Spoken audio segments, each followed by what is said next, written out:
class. I currently go to the School of Museum of Fine Arts up in Boston, Massachusetts. Can you talk into the mic? It'll reach my face. Yes. There you go. Thank you. I'm spending the next 4 months down in North Carolina assisting Jason. He's opening a studio down there in Bakersfield. Just working, having fun. Been doing ceramics for, I think, 13 years now. On and off. Found printmaking about 3 years ago. And things are starting to come together, so I'll kind of show you what I do. These are actually really old. They're stamped, carved, ground back, painted, and washed. Just on porcelain. Just typical functional wear. I started throwing when I was 10 and just never stopped. That was stove fired, and that's Mishima design inlaid into a flashing slip.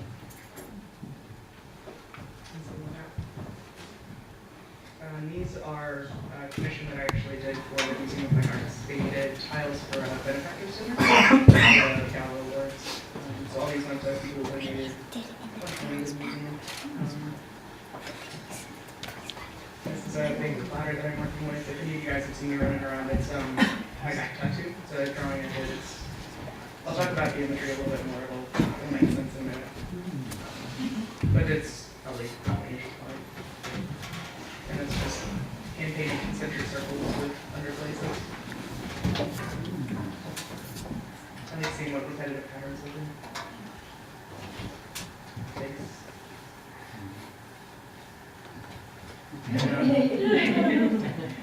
Finding this photo changed my workup. I was having a lot of issues with imagery and figuring out what I wanted to say with what I do. And this is a photo of my dad that I took when I think I was 12 or 13. We were out camping. And this was right after my mom and brother had passed away.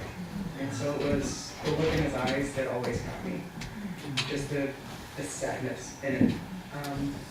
And I've been really struggling with what had happened. And so seeing this photo, and he's no longer around either, really struck a chord.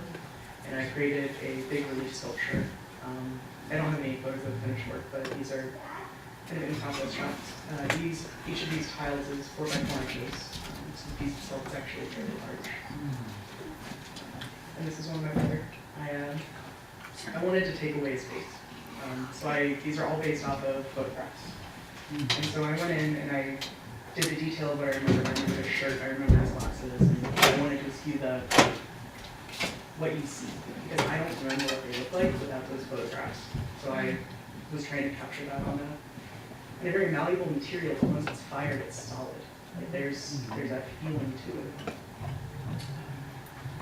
And these are a series of prints that actually go along with it, all etchings, and these are all based off on my dad's life. So these are also family photographs that are drawn into and altered through the acid. So as an open white, I did not control the way that ate away. I did to an extent that there was no telling what I was going to get, once it sits in the acid for 2 hours.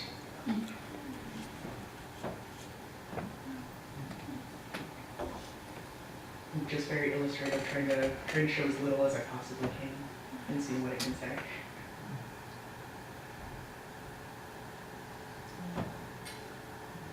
And I eventually found out that I liked the plates much more than the prints themselves. And that got me thinking of what I can do to start to turn my prints into objects and seeing what can actually come with that.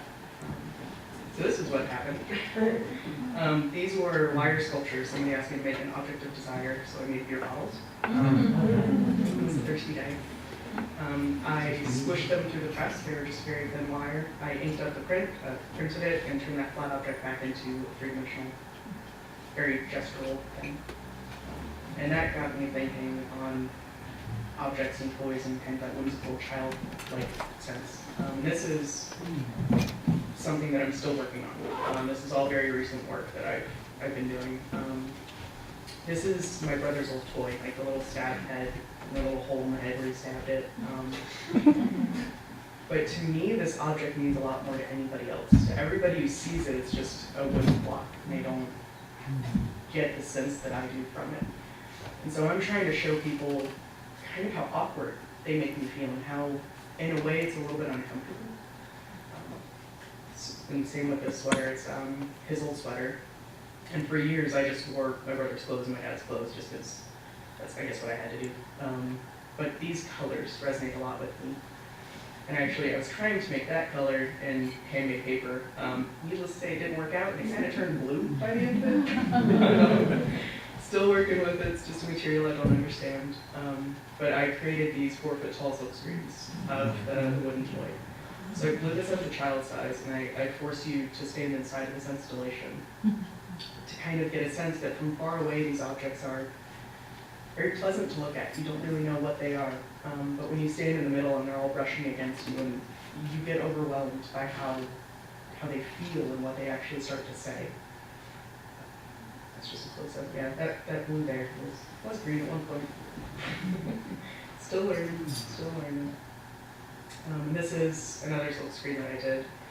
This is kind of a, what is it, like marionette dolls? And it is a drawing I did of my dad. It's him as eventually it will be a three-dimensional kinetic sculpture, but right now it's just a flat marionette doll that I had my classmates on hobby color, because I wanted to see what he would do with this blank kind of coloring book like image. I've got actually a stack of them that I'm going to give to a friend for a class to color and give stories to. He's apparently 100 years old and way too big to color. We gave him like 4 colored pencils, but he just got tired and started wearing it. Eventually turned into a cape. Which I'm okay with. I wanted to see what he would do. I wanted him to insert his own memories onto this very blank but very real thing to me. And these I found the other day. They're little gems of mine that I made when I was like 10, maybe. Found them in a box, and they always make me happy. So that's my work. And now I get to introduce Jason Burnett. He graduated from Western Kentucky with a BFA in ceramics and a BA in both printmaking and graphic design. After college, he continued his education at Penland School of Craft in Western North Carolina as a core fellow. And since then, he's exhibited and taught nationally and been featured in Pottery Making Illustrated and was selected as one of this year's Ceramics Monthly 2013 Emerging Artists. Jason recently finished a year-long residency at Aramont School of Arts and Crafts in Gatlinburg, Tennessee, and now lives and works as a studio artist in Bakersfield, North Carolina.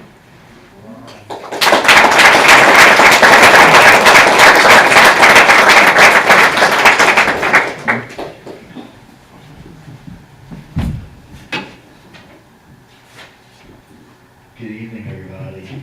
Excuse me one moment.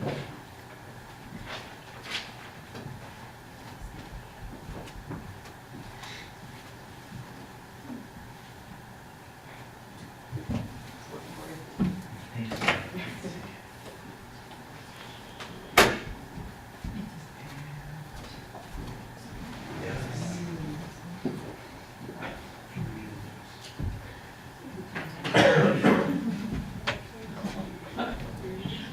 Oops, you were supposed to see that, yeah.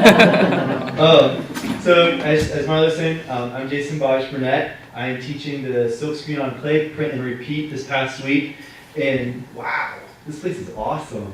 1 week isn't enough, and I hate it for the medals. You know, we're here for another 2 days. So, but what fantastic stuff has just been made this entire week, and places like this are just incredible. So. I'd also like to thank Richard. Thank you for having me come out here. And I know you just heard Marley speak, but Marley has been phenomenal this entire week, running around, sweating all over the place. And I couldn't do this workshop very seamless. And the girl took a chance on me. She agreed to come out here, and then she agreed to stay with me for 4 months. Sorry, Marley. She's a for our pup. I always begin every slide presentation with this image. I find that it's the foundation of who I am, not just as an artist, but as a person. This image explains more to me than I think this puts the world in perspective. That at a young age, everything is perfect. You know, everybody has it together.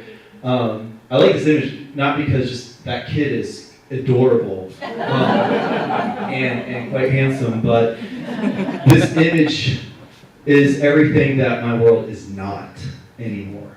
At a young age, my parents divorced, and it just from there on, the struggles and how much that has become so much of what I make.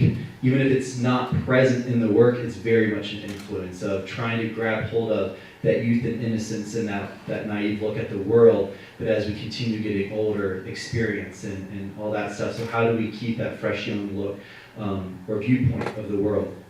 So this is always kind of just burning in the back of my head of this image. After my parents did divorce, I was in first grade, and I'll talk a little bit more about the divorce throughout this, but it caused us to move to Louisville, Kentucky, to be closer with family. And a lot of these things in childhood, we're so influenced with our background and our past, and the festivities of Kentucky, of Louisville, horse country, the Thunder of Louisville, which is pictured here, is such a beautiful firework display. But Derby, oh my goodness, if you've never been to Derby, please experience it once in your life. During my time growing up, having a mother who worked to the bone to be able to provide for both of us, she did the best that she could to provide her. She was a working nurse, visiting nurse, home health care, and she wanted to make sure that she always gave me the best that she could. And unfortunately, as great as an education I was given, I was the kid that came from a broken family, in private schools and everything. They had asked to remove me and to relocate me to another school because of being in Catholic schools and coming from a divorced family. I was segregated out, and so they put me in another school. And so my childhood was constantly, I wasn't good enough. And finally, Mom during the summers put me in summer camp. And that was the point, I think, that really established who I was as a person, that my creativity and individuality was celebrated. And it was where I had friends, and I wasn't judged from coming from a divorced family, because for the first time, I was with other kids who came from broken backgrounds. And so a lot of this stuff, again, just continues on to play. School never got any better. I misbehaved a lot. Teachers would pass me with D's just to continue on. I'm serious, it was bad. So it's funny when I hear parents say, I'm threatening my kid, if he doesn't shape up, I'm sending him to military school. And has anybody ever heard that from their parents? Like, I'm going to send you to military school. And I was like, yeah, that's funny.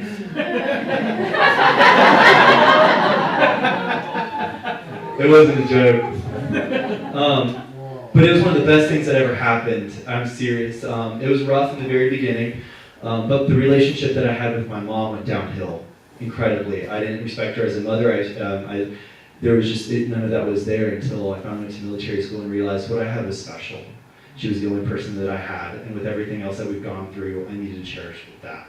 So military school on top of that changed everything. I started getting self-esteem. I joined the drill team. It was like a performance art. It allowed me to be creative through that. And military school by no means was really easy. I mean, I got called pony puffer, faggot across the dining hall. I got picked on, and it got easier and easier as I grew up.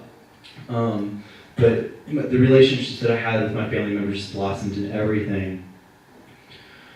And so, looking back also on military school, seeing how symbols become these narrative things, and they define who we are, that I've really taken into iconography. And so looking again back in our past and how things have accumulated and pulling from personal experiences makes a lot of sense. And the other thing that I've taken from military school and through art school is how do we communicate or carry a dialogue with other people. And one of the things that I love is, although there's a sense of uniformity and all of us are wearing similar things, we're all uniquely different. We all come from different backgrounds. And that's something I've carried with me through my art in school as well. So, and then just the opposite, once I graduated from high school, I had to go back to being a summer camp counselor, and that was one of the excitements of seeing the summer camp staff out here right now. I'm so excited for them, especially if this is their first year. But just letting kids paint glitter all over your face and putting gel all in your hair before dinner, or having themed events like Twin Dinner. I don't know if you're all familiar with 90s Nickelodeon cartoons like Rugrats, but just being able to be a kid as an adult, going back into that, being able to look at the world with just kind of innocent eyes and spontaneity and whatnot, just having that go on. Meanwhile, I was at summer camp. I was a counselor for about 4 years. I loved being out there so much that I really only filled the time in between summer camps with having to get an education. And so I did go to Western Kentucky University in Bowling Green, Kentucky. I'm going to share a little story. So I went to school to get a graphic design degree, I think like most art students, and I realized that I didn't want the computer to be the thing between me and my art. I wanted to use more of my hands and get involved in. So I took, the what do you call those classes that you just kind of have to take? What was that called? Required. It's not the mandatory, but I had to take 2D foundations and 3D and design, and so I finally took 3D foundations, and I loved three-dimensional objects. I loved, it wasn't just what you saw on a computer screen, but everything all around. But unfortunately, as much as I really wanted to take the clay class, the instructor was creepy. No, he scared me. Here I am, this kid that's just started in college and loving art, but then you have this. Have y'all raised your hand if you've seen Harry Potter? It was Professor Snape. Much shorter. Instead of dark arts, it was ceramic arts. Instead of potions, it was glazed chemistry. And he walked through the halls with black T-shirts and khaki pants. And I did research on the faculty. I wanted to know what I was getting involved in. And so when I saw his work, holy crap, this didn't make anything better. Richard Burkett is actually wearing his T-shirt right now. Well, if any of you are familiar with ceramics, his name is Tom Bartel. And to be honest, I'm glad I overcame that fear, because still today he is one of my biggest mentors and friends, and taught me everything that I believe that I feel that is going right. But a lot of his own personal interest in artwork, I couldn't be more blessed to be able to have the conversations that I needed as a person. His shotgun blast of popular cultural influence from his own childhood and his upbringing, themes regarding to gender and identity and storytelling through just his surface treatments. It allowed me to just really help define what it was that I wanted to explain, what I wanted to express. So a lot of inspiration in undergrad that still continues on today is just the domestic landscape, the portrayal of housewives, and also just family dynamics.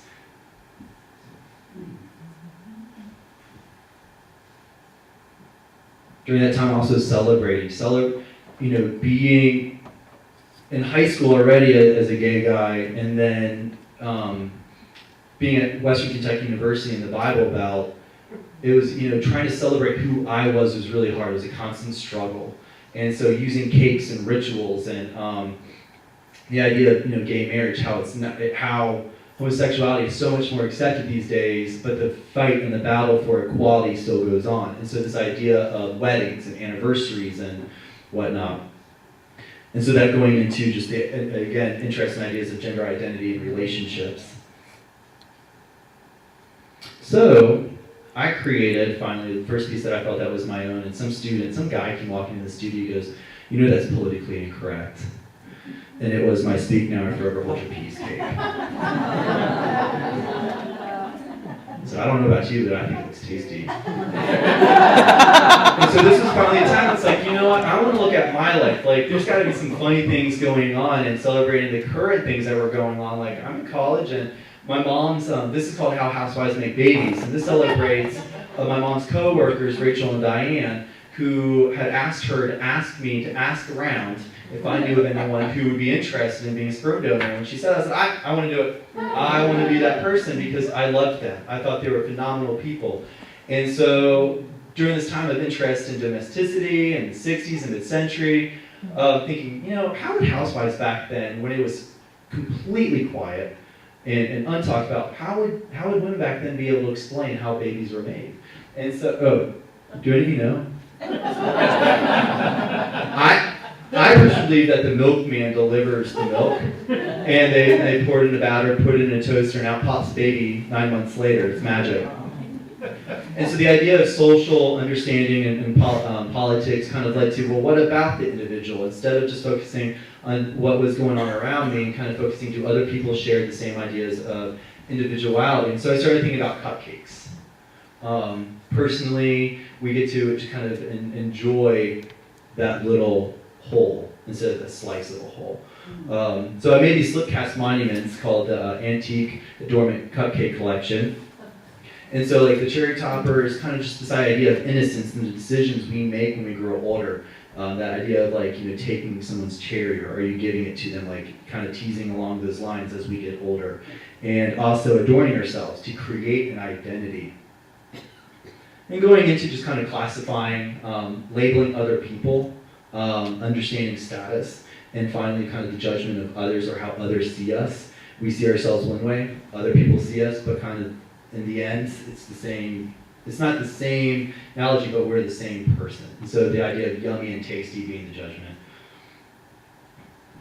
Also that time being in printmaking, taking mono printing, relief printing, digital printmaking. But what was the best that I was not getting in ceramics at the time was that instant gratification. So once I took screen printing class, that was it. How do I incorporate screen printing in ceramics? And around that time, things started coming in, into observation. Like, oh, this person's doing this, and this person's doing this. Well, how do I do it? And so around that time, it's like we were making plates, and it was just great. Like there was constant cross-pollination between my printmaking studio and the ceramic studio. But Tom and my professor of printmaking, Lauren Nothizen, were very supportive of this. So like, keep going. And so, as I was saying, screen printing slowly made its way into it. And these plates became a starting point for layering imagery and understanding vocabulary. So my students, this is what I mean, like that 50 list, that list of 50 things that I made you write. How do you take these different things about you and create a new narrative, but not giving away who you are, but allowing other people to create a dialogue? And so just having something going around. But it was this time then that this two-dimensional, three-dimensional, or 2D surface and this three-dimensional object, I started thinking instead of just utilitarian concept. So I thought about the plate in the home, how the plates kind of reference domesticity again, that landscape. They're objects that reference our surroundings and who we are. And so I kind of returned back to that idea of divorce. And all of this kind of stimulated right back to this cute, quaint, I needed to learn more than just ceramics and printmaking. I started taking textiles to try to further along because the ideas at that point were much more important. And so at some point I wanted to reflect and memorialize or give tribute to that moment that my mom sat me down on the couch and couldn't look at me. She was struggling, you could tell that she was choking on her words to fight to say, your father doesn't love me anymore.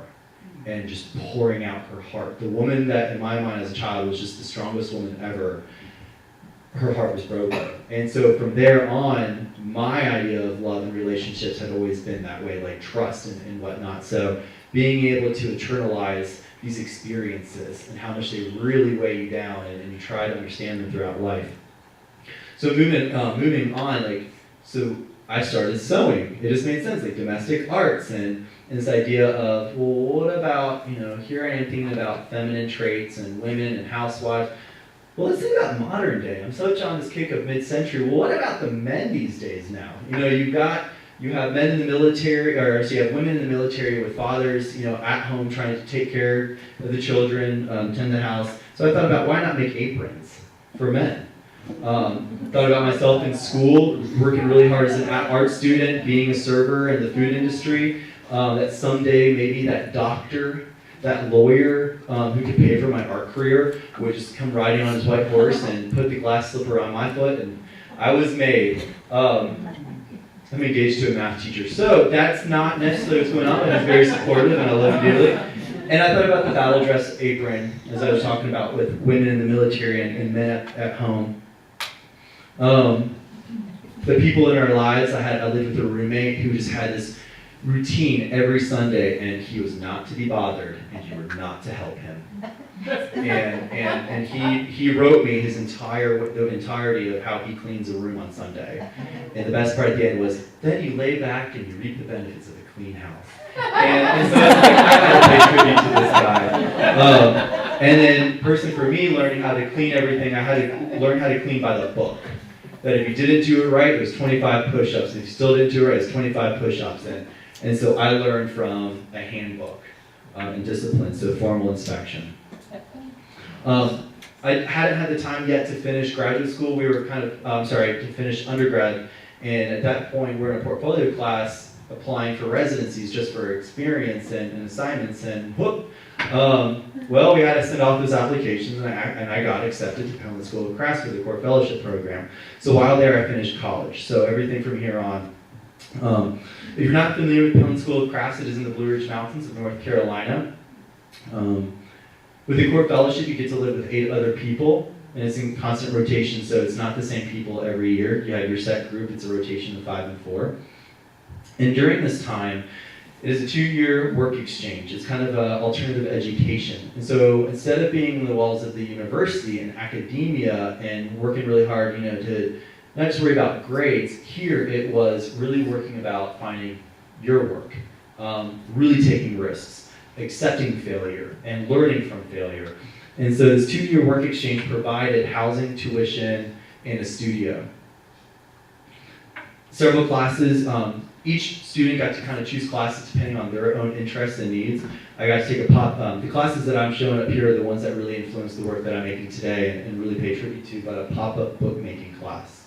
And so I've been telling my students all week, like, if you're going to take workshops and if you understand the material really well and you want to introduce something that's fresh, take a class in another material that really influences you. And pop-up bookmaking, I had no idea it was going to do what it did for me. A metals class, I took an enameling workshop, and that did wonders for me, as well as Kathy King and Paul Wanless's printmaking class, image transfer. And so I won't go into much more detail about Penland, but it allowed me to really kind of start understanding when there was no more instruction, what do? You have to create a structure. And so my first thing was like, all right, well, I was overwhelmed. What am I going to do? I have no idea. No one's wanting assignments from me, so I just started responding to what excited me.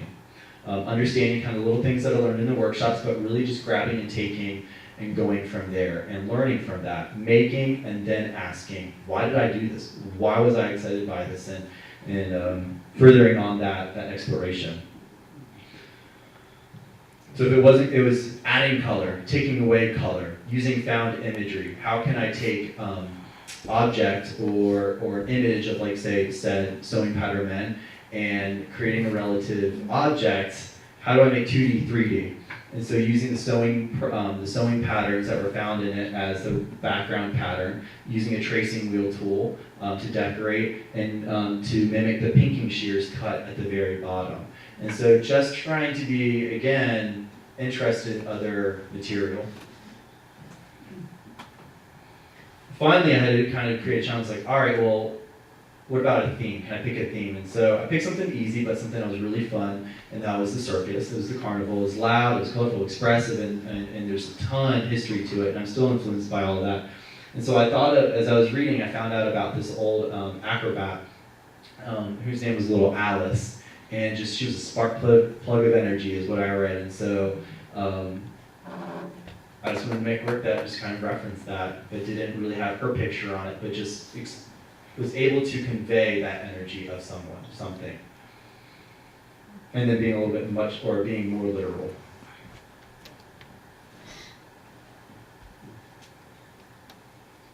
Taking away all that, taking away the screen printing part of it. It's constant. I find that if I get comfortable with something, I try to mix it up.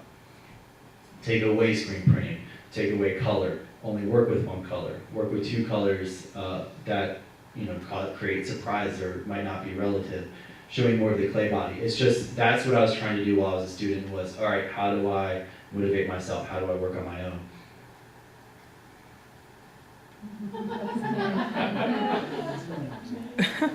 That kind is actually kind of creepy if you've seen the movie.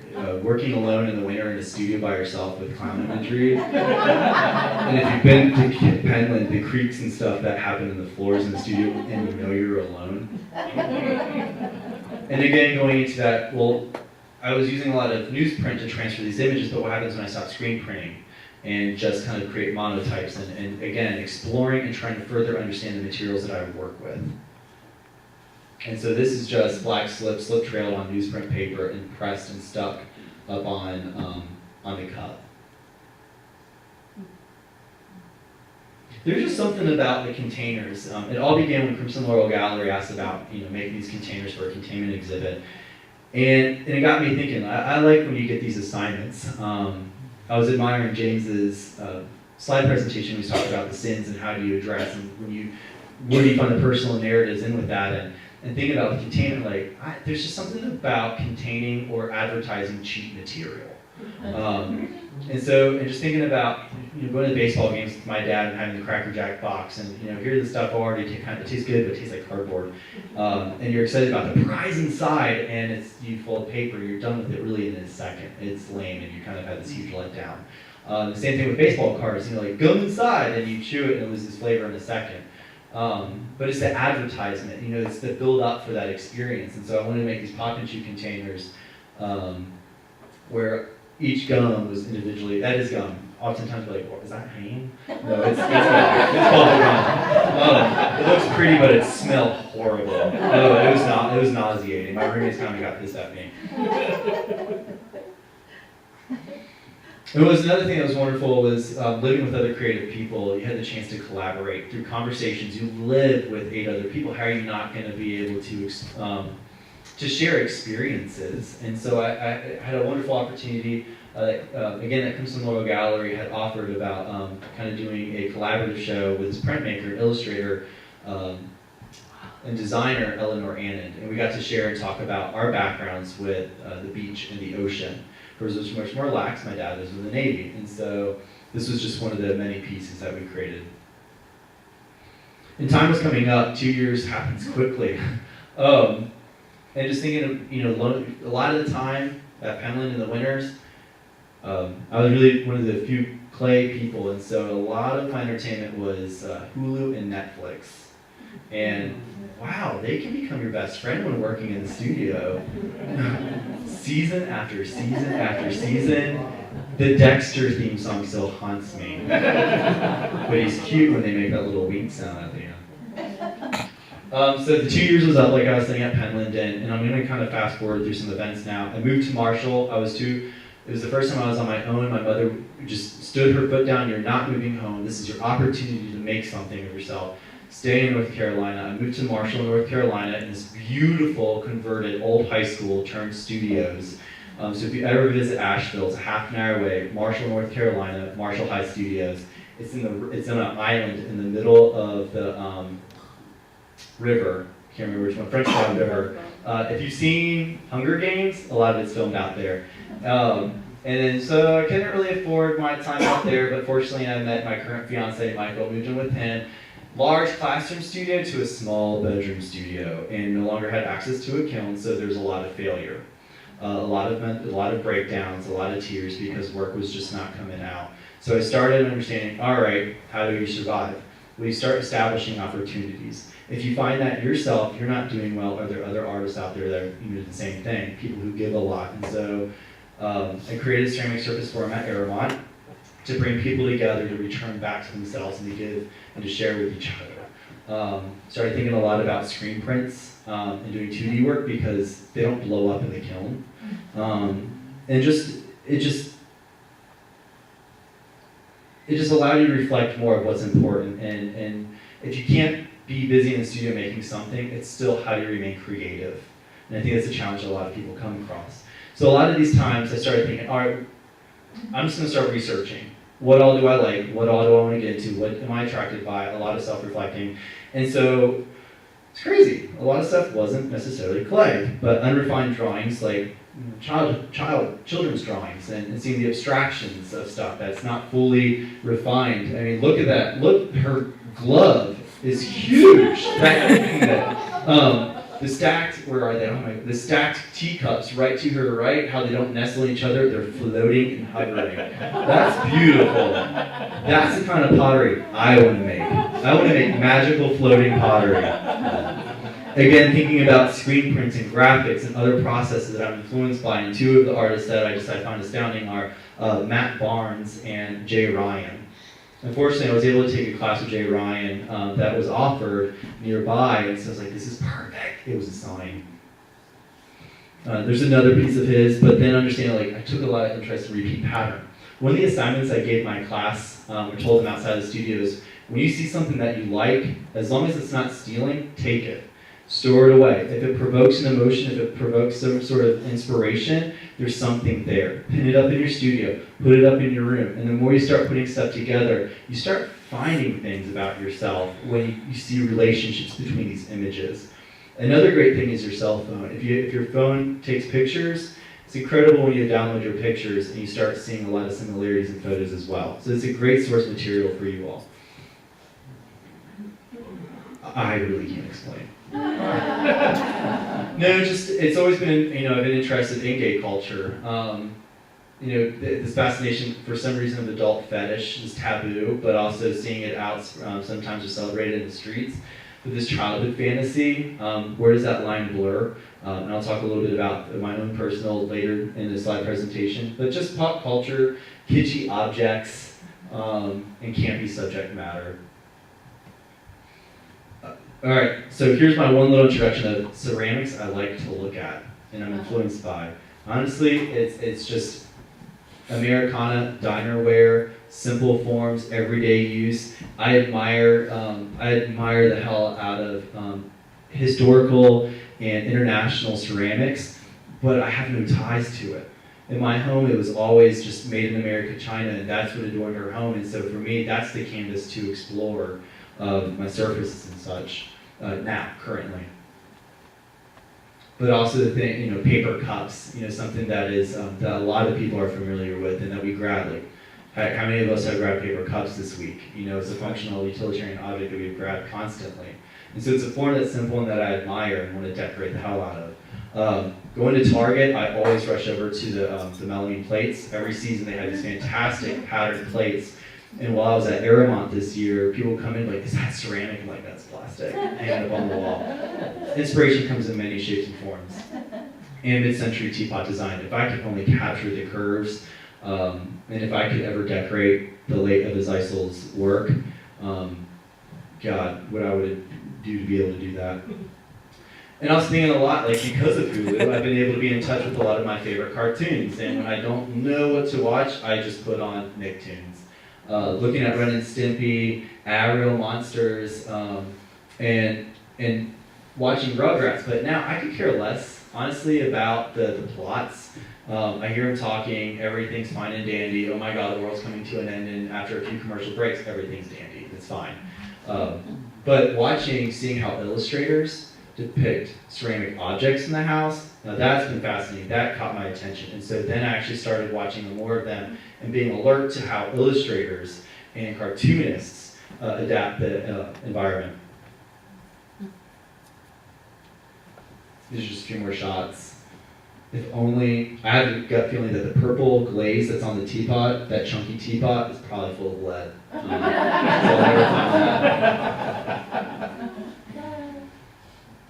It's great watching television shows now with Michael, my fiance that I live with, and he's back. And the reason why I put this picture in it is now we'll watch a movie or a show and be like, oh my God, look at the pink pottery up there. And I'm like, oh, I've done it to you. We were watching The Bourne Identity, and I was like, stop it, pause it. Is that Geraldine Verdon's pot? And so it's great to have, I crack up now. Not only if accounting and business stuff would rub off on me, that would be great. But Disney is also another sort of crack with the way that they, address teapots, dancing teapots, and the sword and the stone when all the dishes start washing themselves. That's the pottery I'm trying to strive for. If it only could move and dance and I could breathe life into it. So here's some of the current work. Swirls and Stripes container, kind of like casserole-like dish. Bangarang bowls, if you're not familiar, here's another Hulu influence of the movie Hook that had Robin Williams when they're like, Bangarang, Peter. Static platter, just that, wow, I'm watching way too much television. And then it just becomes background noise. That.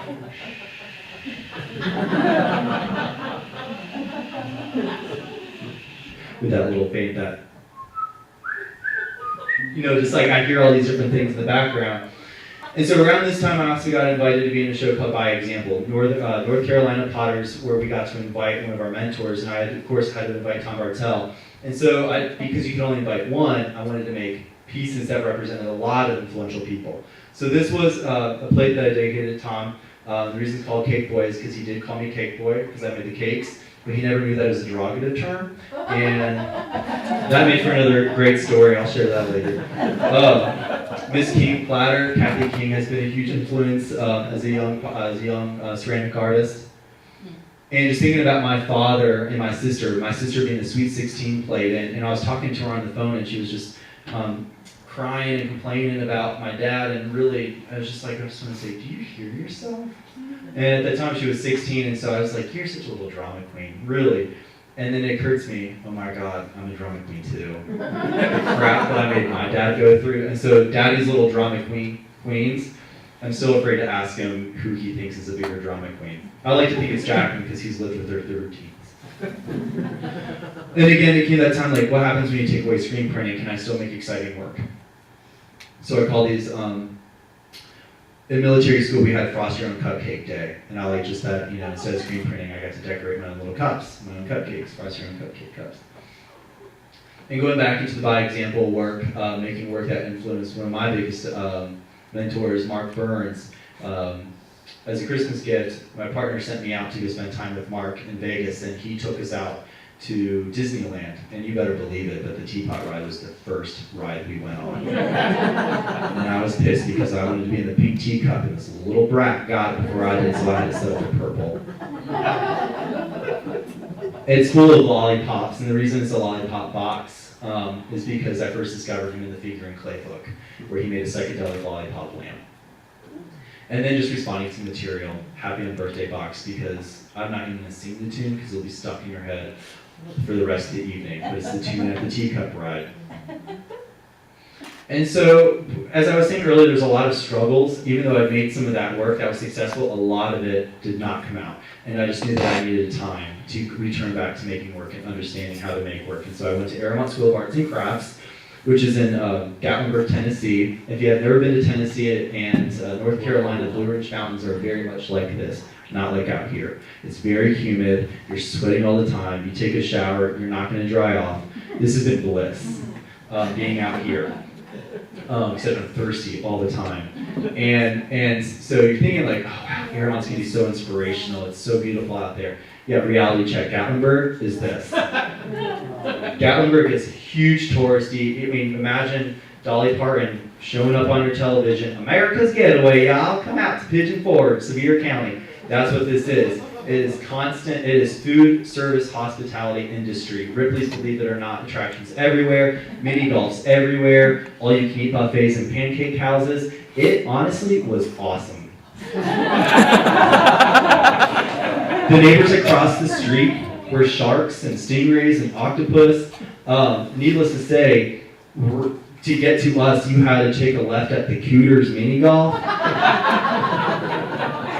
Dukes of Hazzard horns played consistently. And the perk of the year was that Honey Boo Boo Child was spotted parking in our parking lot. Yeah, if y'all know what I'm doing. Alright, so, eye candy. The reason why I applied to be there because it was overstimulation. And in Carousels, I had a season pass in Dollywood. Dolly Parton herself, I mean, I got to see her in person. But the souvenirs everywhere, things that even make sense to be in the Smokies. And another thing that was sad is because it's always on the kind of the rise and up and up, so many old hotels that were going down. These beautiful hotels and signs of yesteryear just being swallowed up by huge complexes and shopping centers. Just responding to landscape. I watched a lot of Walking Dead and just thought, what if Dolly Parton was a zombie? What would she look like? She looked good. And so there's another exhibit called Source Material, where it was a cup show that had to do with water and living there in Gatlinburg. I just thought about, again, the hospitality. And for being in the mountains, there's a lot of water attractions. So these were the Enjoy Your Stay cup, soap, and tray. And there's actually soaps that are in the shape of nautical stuff. The cup on the left is at the gallery right now, here. Thinking about souvenirs again, letters, and just that, trying to grasp that eye candy that Gatlinburg had. But the time at Aramont really gave me that, the time needed to really define and understand material.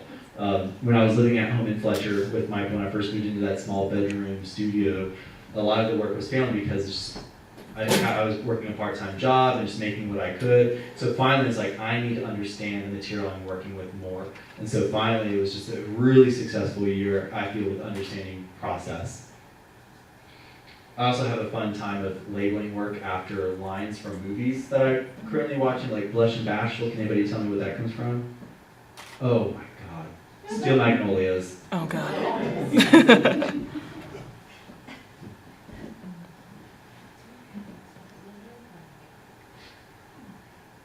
And so Aramont ended, and fortunately I moved to Bakersville, North Carolina with my fiance. And just with this new studio and this new chapter, this all just happened within this past month, and having Marley move out as a studio assistant, there's just so much happening in these new projects. And I'm almost finished my presentation. One of the first things that I'm really ecstatic about is the Northern Clay Center Exquisite Pots 2 Red-Handed, where there's 8 artists that are creating work for each one of us, and decorating each other's work as well. And so if you're interested in knowing more about that, the nccexquisitepots.blogspot.com. And during this time, there's just these challenges of how am I going to decorate these other artists' work, and being intimidated with the fact that these are people I studied when I was an undergrad and when I was at Penland. And here they're sending me work and I'm emailing them like, hey, yo, what's up? Like, I haven't received your cuts yet. Like, we got deadlines. and so it's been a very great learning experience. But what's nice is that by looking at other people's work, it gives you a time to think, well, how am I going to decorate their work that I want to decorate my work? So this has brought on a lot of exploration of new imagery and subject matter. So the last few slides are kind of where I am in my head right now. Thinking about cowboys or horses. This idea of what is this ideal of cowboys, like Roy Rogers back in the day as a child, like bang bang, I'm gonna get you Indians, and it's like, oh, that's so not correct. And then now my idea of cowboys is to the bottom right there, which I was extremely disappointed when I went to NCCA in Houston and didn't see one of these. My grandmother, who grew up in Vermont and rode horses all her life, now has Alzheimer's, and I think of the old gray mare ain't what she used to be.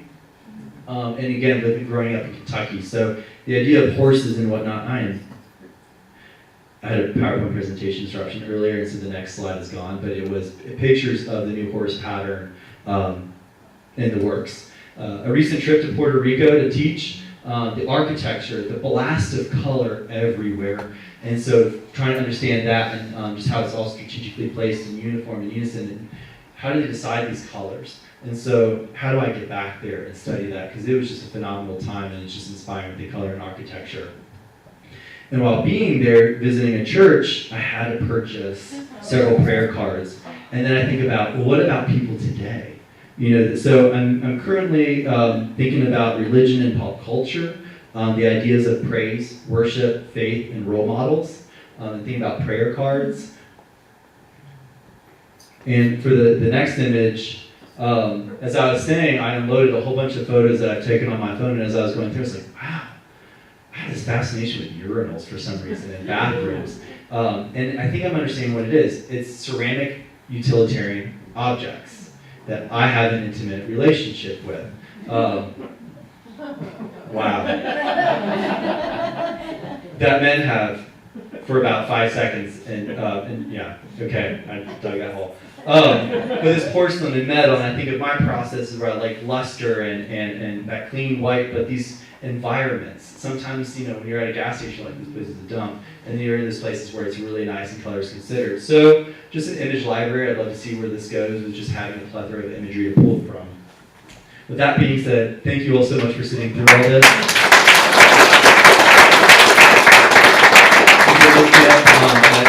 JasonBurnett.com. Please find me on Facebook if you want to see more random photos and news. And come through the studio. The students have been amazing this week, and you would think that it wasn't a clay class, but it is a clay class. So poke around. It's been again, a wonderful time, so thank you all.